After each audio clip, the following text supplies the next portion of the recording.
All right, and welcome to episode 90 of the Winging It podcast. I am Ali. I'm joined by Alex. Unfortunately, Andrew is not joining us tonight. He had a prior engagement, if you will.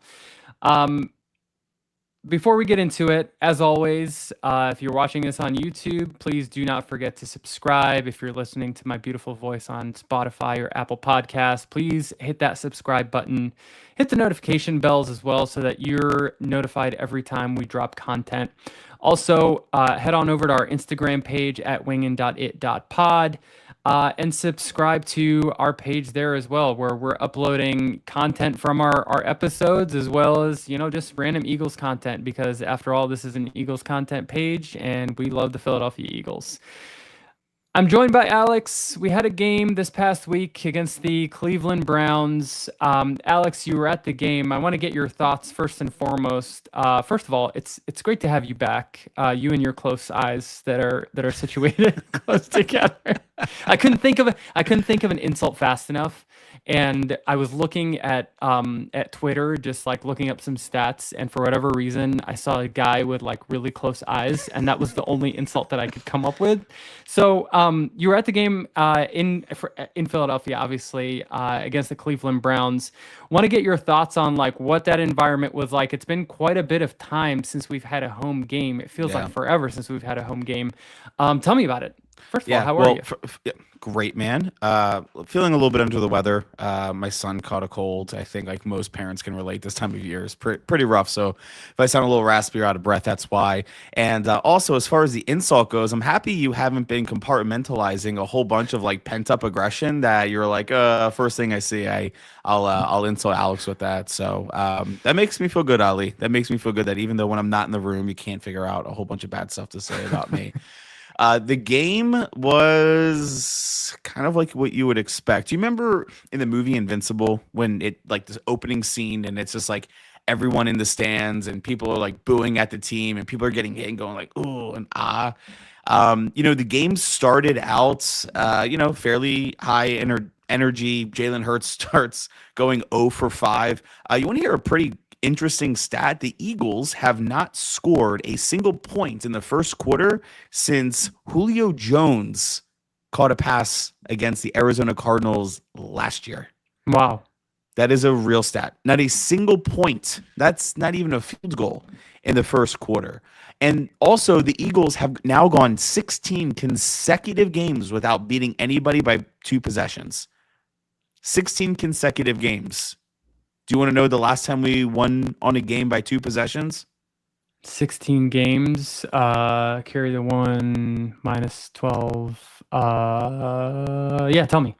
We beat a team by more than 8 points was the Miami Dolphins last year. Coincidentally enough, a game that we were fairly concerned about during our gauntlet time of last year.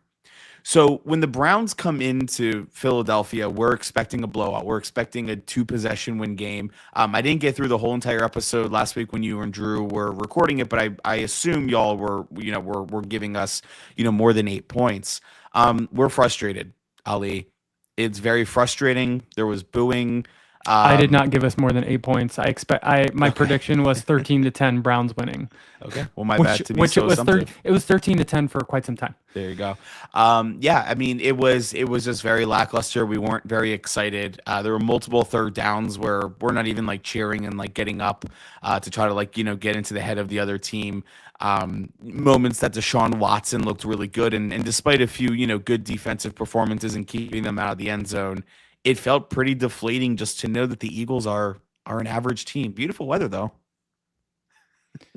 Yeah, it's funny because as we were kind of watching it on TV, at least as I was watching it on TV, the same frustrations were ringing true. And I think to your point just now, I think it just highlights the frustration that I've had over the last 5 weeks about this team is that we are an average team. However, right before the season started, I remember I went off on this rant where I was like, you've got A.J. Brown, Devontae Smith, Dallas Goedert, Jalen Hurts, this offensive line. You've got Saquon Barkley in the backfield. If we're not the number one offense in the NFL, something has gone horribly, horribly wrong.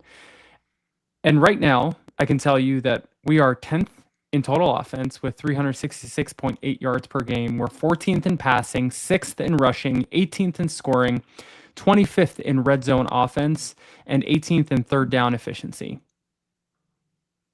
We are average. Yeah. With the amount of talent that we have, we are average. And what's frustrating is because with the amount of talent that we have, it is very clear that we're just an underperforming football team. Yeah. And I think that we should actually spend a little bit of time today and just like talking about like what do we actually think it is? Because to your point, we have a stacked offense. We had 0 injuries going into the Brown, coming off of a bye week with 0 injuries. Oh, we got some stuff in the chat. Make sure we call it the chat. But you know, just making it's maddening. Like, I don't know what it is. And then like you just like look at like some of the other things here too, like third down efficiency. We were 5 for 14 on third down. Squawking Eagles, shout out. Yeah, very average football team. The only real glimmer of hope that I saw here is Jalen Hurts didn't throw any interceptions. And if that's like really the best thing we feel about beating a pretty bad Browns team, like I just don't know, Ali. Yeah, so Squawking Eagles podcast, they're not being coached up enough. You know, it's funny because we've had this debate on like what the issue is for this Philadelphia Eagles team.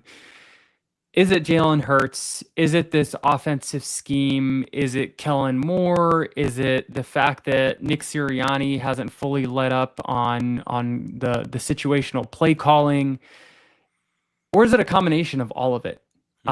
It could very well be that Jalen Hurts is still learning this offense. If you remember his first year, now granted, A.J. Brown wasn't on the team, but Shane Steichen was his offensive coordinator, and the Eagles were a pretty average team. We got into the first round of the playoffs where we got mollywopped by the Bucs.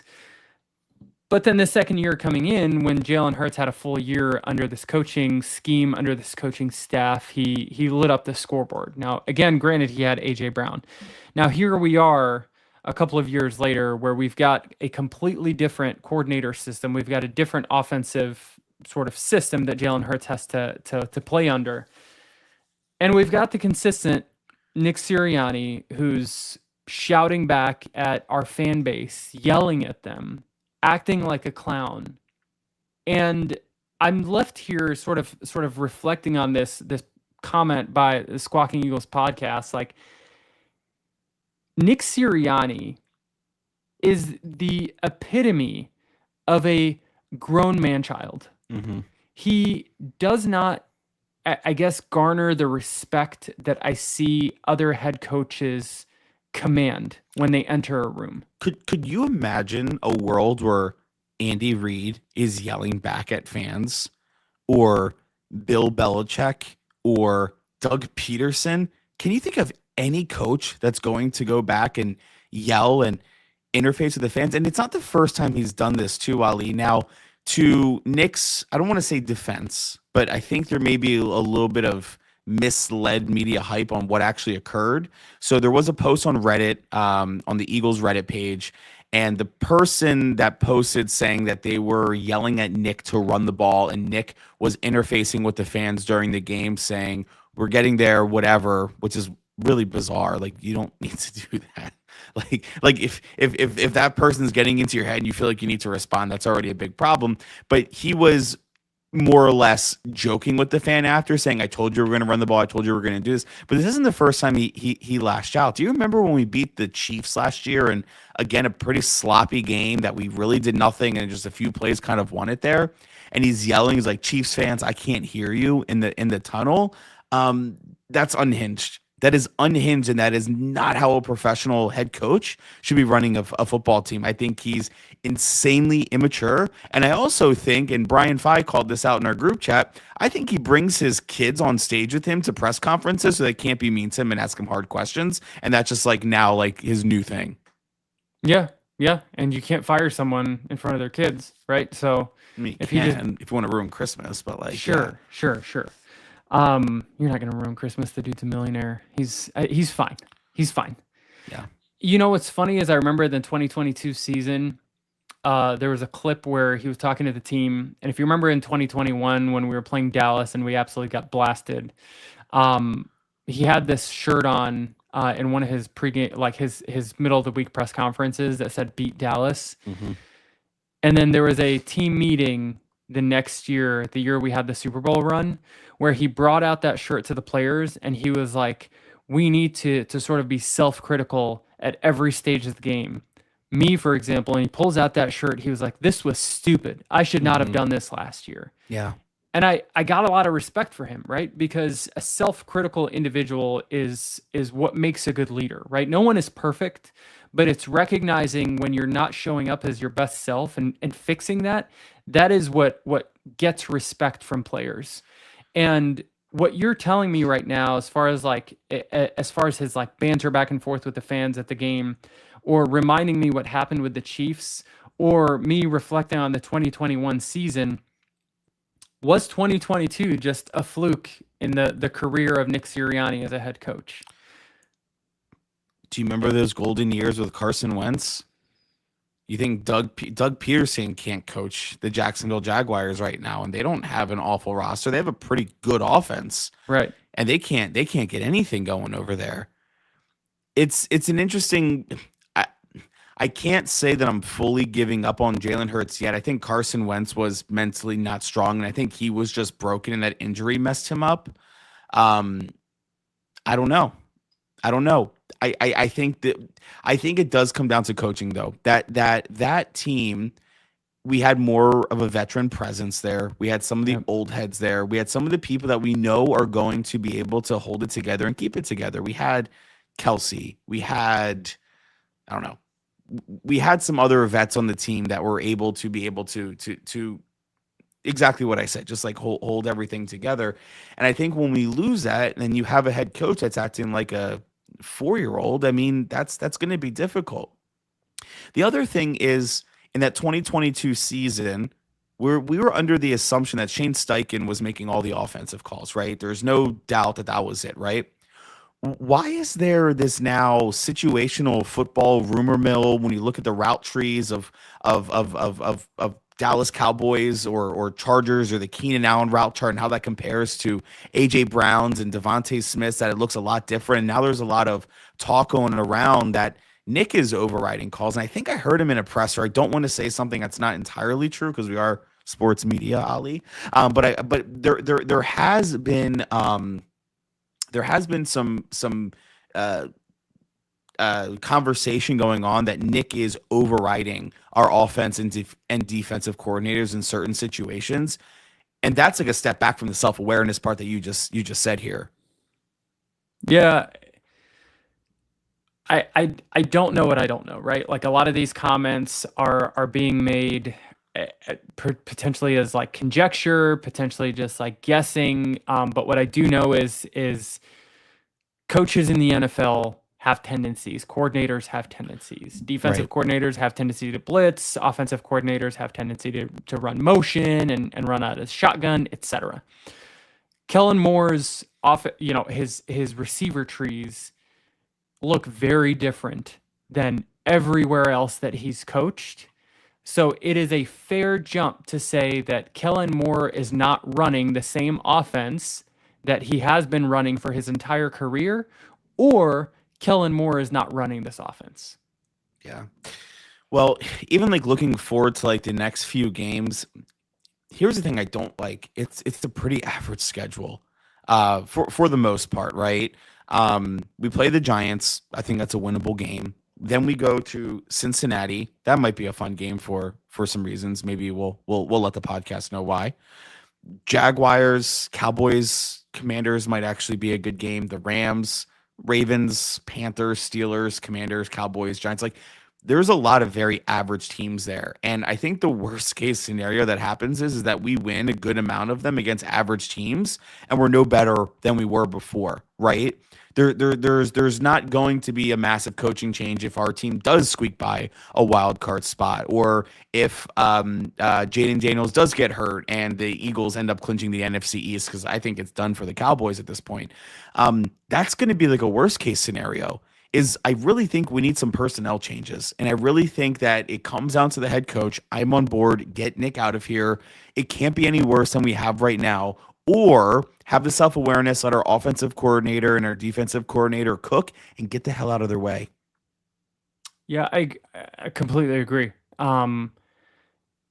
Squawking Birds podcast. This is the type of coach he's been since day one. He has to remove himself from calling any plays, any input to play calling. Let Kellen Moore loose and call the game he wants to call. Nick was yelling across the field during the Super Bowl. That's right, he was. Crying. Yeah. I mean, his decision making has been suspect for the last at least year and a half. We'll call it. Right. Yeah. He fired Sean Desai, put in Matt Patricia as our defensive coordinator, and our defense got worse. Right.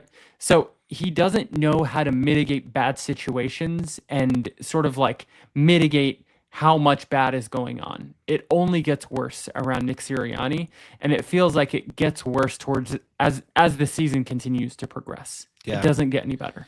Well, I think you and Drew talked about this last week, but it's a really unfortunate time to be a Philadelphia sports fan right now. Baseball team losing, but now we feel like with our football team, we feel like we're at this window. The NFC isn't the NFC that it has been, but teams are going to start rebuilding and getting better, right? The Minnesota Vikings are on a tear. The Commanders actually look decent and have a decent quarterback for once. The 49ers are looking a little bit mortal. They're looking like they can be beat. And it's wide open there for us to take it. I don't know who's going to be stopping the Ravens and Chiefs this year, but like there is an opportunity and it's us for the taking.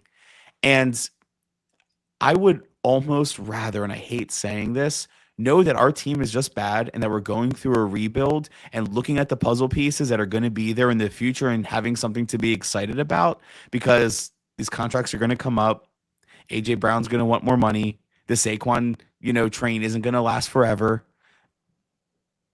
Like, we're here. We're in our golden era right now, and it's not looking promising for the next unforeseen future. We are above average.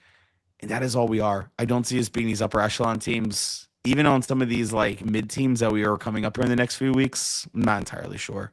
You know who we are right now? We are the Mike Zimmer era Minnesota Vikings. Yeah. We are good enough to win a lot of I games. hate that team so much. They're starting to grow on me, man. They're starting to grow on me a lot. I like a good story. You know what I mean? I like the Sam Darnold story. His entire career. I like a quarterback that was counted out, came back, made a name. Love a good underdog story. Brian Flores counted out, came back, made a name. I think the Minnesota Vikings this year are a pretty solid Cinderella story. If you think about it that way. I think you're a little biased. You're from there, so you hear about it a lot more than we do. From Philly, dude. I just live here. Yeah. From Philly, dude. I just live here. Whatever. I do think we are the Mike Zimmer era Minnesota Vikings. We're good enough with Kirk Cousins to win a bunch of games, perhaps get into the playoffs, but we're not good enough to ever make it all the way there. The only difference that I'll say that we have versus the Mike Zimmer Minnesota Vikings, and I think the thing that gives me hope, is Howie Roseman. Yeah. The fact that Doug Peterson has not been able to replicate his success in Jacksonville tells me that our roster was so stacked that we put in a backup quarterback that beat Tom Brady in the Super Bowl. Yeah. Our roster is so stacked that 5 years after winning the Super Bowl and changing our quarterback, a very different team under a very different coaching staff went back to the Super Bowl and almost beat the new GOAT, the new Tom Brady. Yeah. I believe in Howie Roseman. Yeah. I do too. I'm thankful that he's our GM, and I am hopeful that we can figure out this head coaching situation. Howie knows way more than we do. We talk about his football team. We're fans of his football team, so we just have to rally behind him. All right, turning the page, putting this behind us. The Philadelphia Eagles take on the New York Giants. They are a 3-point underdog at MetLife Stadium. 3 points sounds about right because we can't beat a team by more than 3 points. Looking at some of their injuries, I think. Sorry, we're a 3-point favorite. I'm sorry, 3-point favorite. My bad. I got my wires crossed there. 3-point favorite. Looking at some of the notable injuries, we know that Malik Neighbors had a concussion, despite being in concussion protocol, was at the Travis Scott concert, and had a full practice on Thursday. So he is more than likely going to be playing us on Sunday. So that's a big thing. Devin Singletary is going to be playing. Darius Slayton had a late practice. The only people that didn't really practice, Dexter Lawrence, that's a big blow to them. But the injuries look good. They're going to have a pretty healthy squad. What are your thoughts? Oh, and then looking at our injuries, Sidney Brown hurt his knee. He had a full practice. Darius Slay had a light practice. Milton Williams looked like he's going to be out. Jordan Mailata's like toast. I don't know what's going on with him. Dallas Goedert is also out with a hamstring injury. So we're a little bit banged up too, man, after 1 week coming back from a 100% healthy squad. Yeah, I honestly, Jordan Mailata is probably the biggest one. He was the highest graded left tackle. I think he might have been the highest graded offensive lineman by Pro Football Focus so far this year. So that's going to be a big blow. But Black Lane Johnson is going to take over on that side. So Fred Johnson, I think he held up really well when we were playing against the Saints when Lane Johnson went out with a concussion. Now, granted, he didn't hold up very well the following week against Tampa Bay when we got absolutely destroyed. So, do we have a TBD on when he may return? It says hamstring, but I think he was in crutches, and if I remember like he had correctly, his knee wrapped. Yeah, I thought he was in an air cast. Like it looked really bad. Speaking of injuries, did you see that Aiden Hutchinson injury? Oh my God, dude! So I'm watching TV with my wife, and Troy Aikman's like, "Oh, this injury is really bad. We're not going to show it." And I pick up my phone. I'm like, "Thank God for Twitter." I'm going to watch it in crystal clear 4K. And I was like, "Oh, geez." yeah. His leg looked like it got a second knee. Yeah, it was really bad. And like, dude, he's such a tough guy. I'd be crying. I'd be rolling around. Like, I would be like, everything is like, it's broken. It's broken. You could read his lips saying he's like, it's broken. Like. Man, I love what the Lions are doing. Love a good story. Love the Jared Goff story. Another quarterback with a revitalized career. Sending good vibes over to Aiden Hutchinson. What have you learned about Jordan Mailata? So everything. They're just saying that he's expected to miss time with a hamstring injury. That's it. Did not look like a hamstring. It says I saw pictures of him hobbling on field in crutches afterwards. Yeah, Sirianni said he's going to be out a couple of weeks. Okay. In any case, Mekhi Becton is going to move from guard to tackle, and pretty much everything's on the table. But the last thing that I heard was that Fred Johnson was going to take over that position. I'm excited about Sidney Brown. I think the dude is a downhill runner. The way he approaches this game, I'm actually really excited for him to potentially play his brother in a couple of weeks. Yep. I think that's going to be pretty cool, right? Like, reminds me of the old Tiki Barber, Rondé Barber days when they played each other back in the day.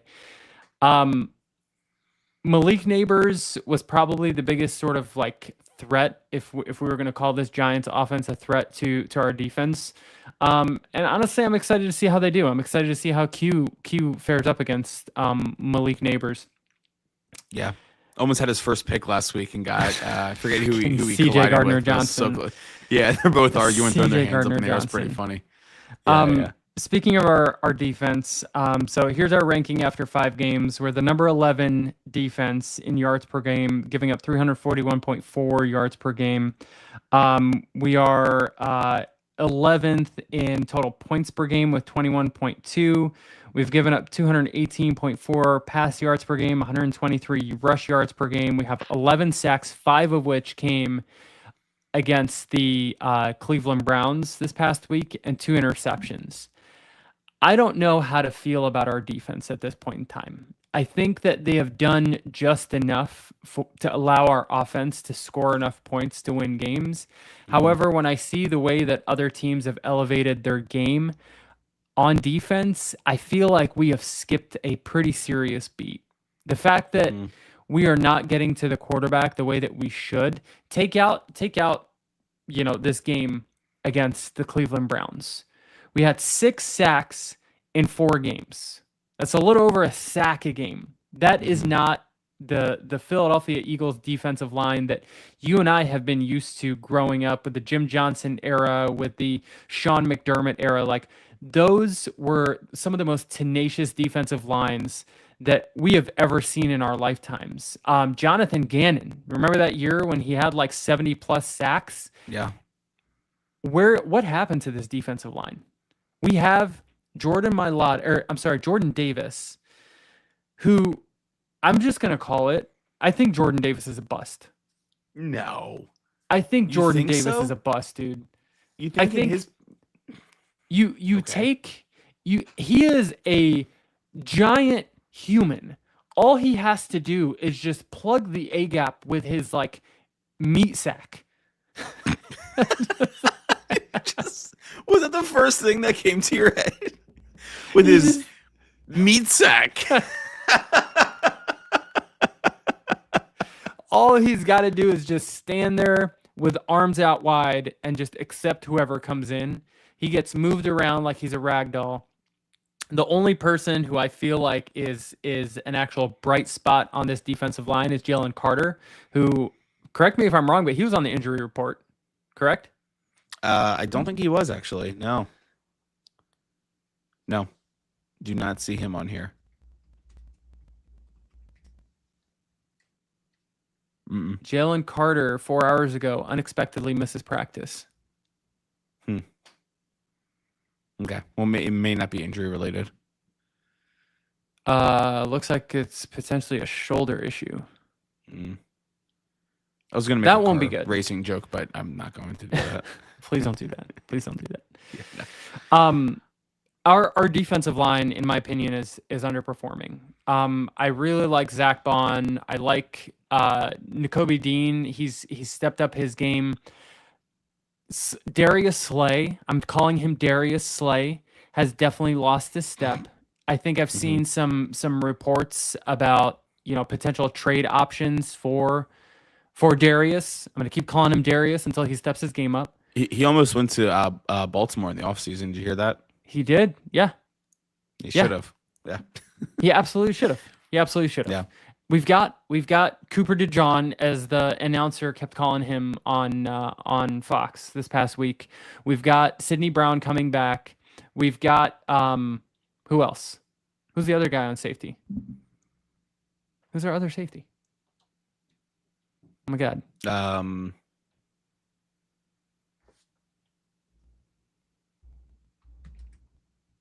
Why is my brain shut down? Chauncey Gardner-Johnson. Wow. Yeah. We got CJGJ, the guy who broke up Q's first interception, and who's so pissed. We also got Chalk Dog too back there. I know. Yeah. I was trying to figure out who was the strong safety. Gotcha. I think this defense is underperforming as well. In any case, so I follow this guy on Twitter. His name is Jake Grossman. I'm going to share my screen, attempt to share my screen here. Share. Let's go this screen. Share.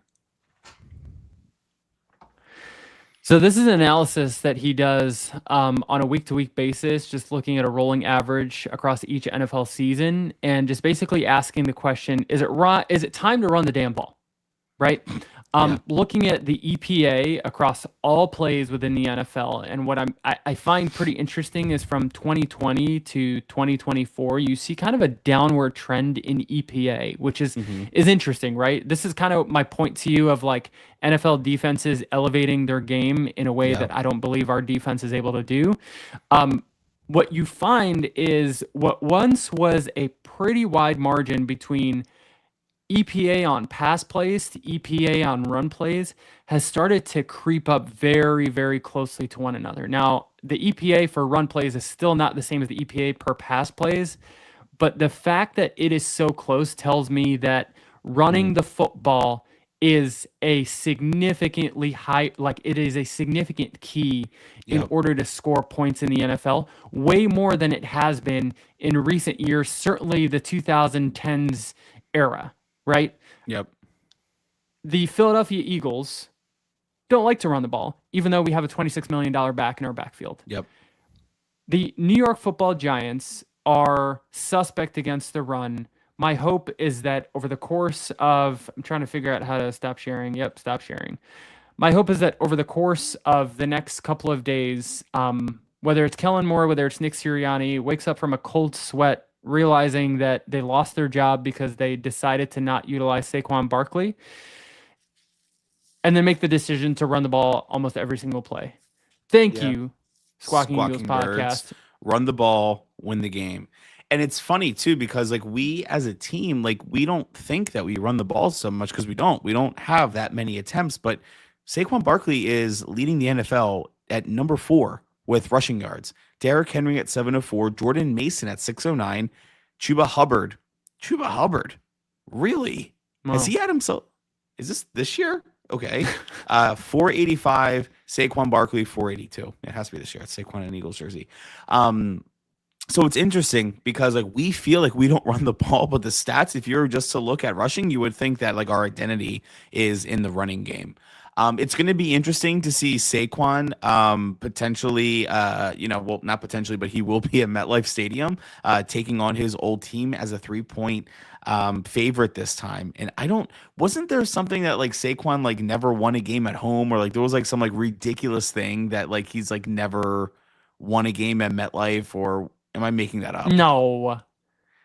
I mean, they were bad, man. They've had multiple like 4-win seasons. This may be like the flop of the century. Saquon Barkley wins at MetLife.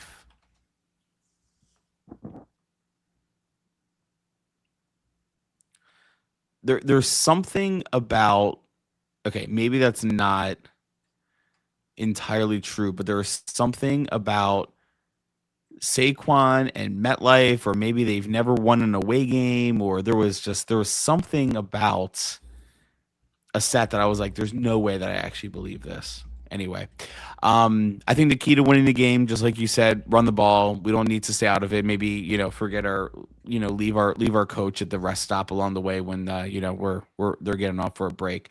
Let's get into a score prediction. I think that the Eagles will win this, but I think it's going to be close. I think 3-point is actually too generous. I'm going to say Philadelphia 24, New York 23, 1-point game. That's a pretty close game. Yeah.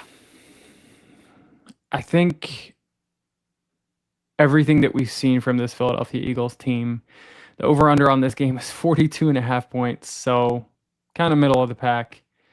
I don't know if this team can score more than 17 points against the New York Giants.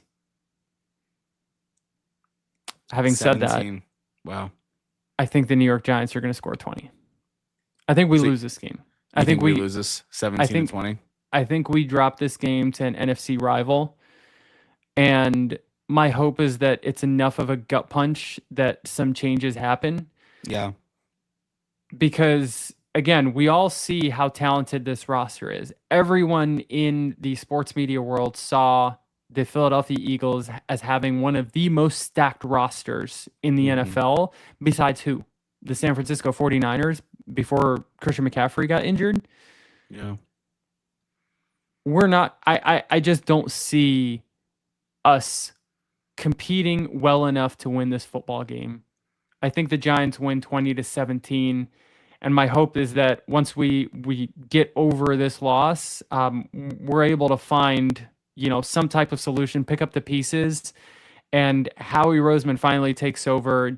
Jeff Lurie finally takes over. I think we've got probably the number one front office in the NFL. We just need to fix up some of the key elements that have been holding us back before we're able to right this ship. Cool. All right, there you have it. Ali with the loss, me with a very, very close win. I wish I was much more enthusiastic about it. Excited to watch it. It's our football team, but man, I'm just not feeling too optimistic until we beat an upper echelon team, or at least put a hurt on a team and just on an NFL team and just like walk away with more than 8 points. Hasn't happened 16 consecutive games. That is just such a crazy, crazy, crazy stat. Can I shift the conversation a second? Yeah, I was about to end it, so you're good. Because I feel like we've been really down right now. I want to like bring up the mood. The Dallas Cowboys lost 47-9 against the Detroit Lions. That was so nice coming home from the stadium, stuck in traffic forever, to flip on the TV and watching my dad just absolutely crack up at another unfortunate Dallas Cowboys crumble. And they looked bad. It was at a point where the Lions were toying with them, running flea flickers and having offensive linemen catch plays. They did a hook and ladder. I mean, they're just messing with them at that point. They had offensive linemen running wide receiver routes just to give other people other areas where they can play on the field. It looked like a rec league game. It was insane. Do you remember when Dak, as he was walking back to the locker room after, I think it was the Saints game, was like, "Oh, you guys better jump off the bandwagon now, because we're gonna right this ship pretty quickly here." I'm like, what bandwagon? Yeah. This thing isn't even a wagon, dude. Like, your wheels have fallen off. Stephen A. was unhinged the next morning. The way that he reacted to that was the funniest thing I've seen. I'm like worried about him, like that he's going to have himself a brain aneurysm or an ulcer or something, because my man was absolutely unhinged. I mean, I guess there is some silver lining. The Cowboys, and not only that, Ali, just the icing on the cake is the Cowboys. I don't think I've ever had a loss by that much of a margin at home. And it was Jerry Jones's birthday for him to be able to do that. Oh, it does not get much better. How about them Cowboys? How about them Cowboys? You know what's funny is that, they were asking Jerry Jones a couple of weeks ago, like, why he didn't get Derrick Henry, and he was like, "Oh, we couldn't afford him."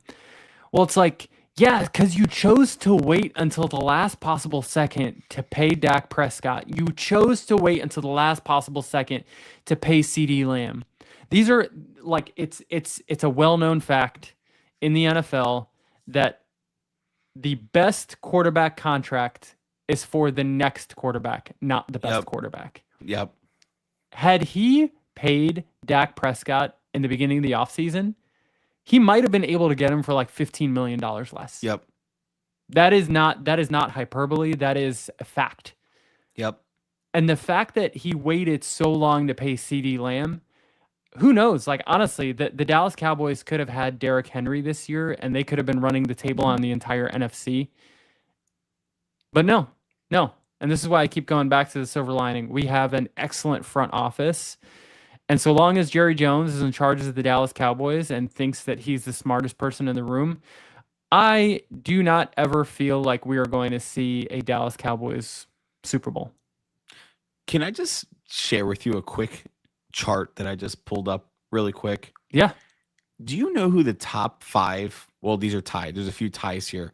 Top 5 paid quarterbacks are in the NFL. This is blowing my mind right now. Dak Prescott's number 1. Dak Prescott is number 1. Justin Herbert? Joe Burrow. Wow, Joe Burrow is tied at second with Trevor Lawrence and Jordan Love. Wow.